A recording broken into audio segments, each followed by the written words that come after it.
basically, it automated. Ito lang yung message niyan. Wala kang gagawin.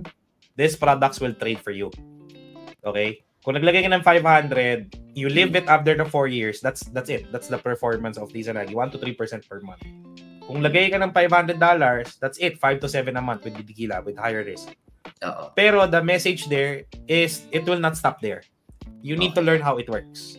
So that, mag-build din yung confidence mo to learn how to trade along with Izanagi so that yung percentage ng earnings mo mas malalaki.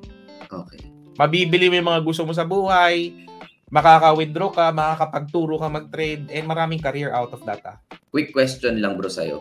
Kasi may mga nagme-message sa akin gustong maglagay ng 20,000 USDT, merong gusto maglagay ng 50,000, 100,000 USDT.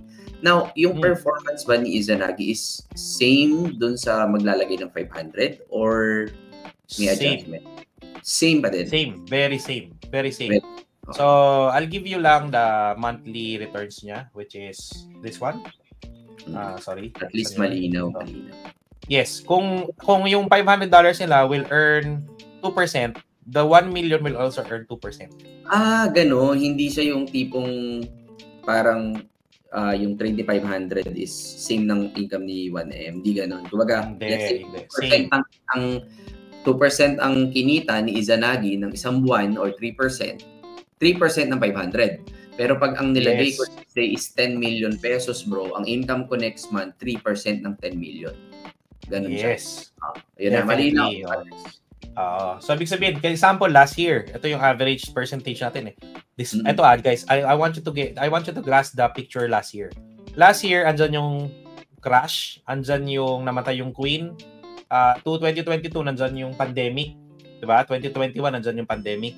Pero, Izanagi is projecting this monthly gains per month na pwede mong withdrawin. Ganyan kahirap yung market during that time. Pero, yung mga naglagay ng mga 5 million, 100 million, 50 million, they're generating the same percentage from Izanagi. That's good. So, nag-a-adjust yung iba lang na mas maliit yung gains, it's because they wanted to even further be conservative. Doon namin na-adjust. Pero may standard tayo of settings na ito yung standard. Kung ito yung kikitain mo, yan din yung kikitain mo dapat.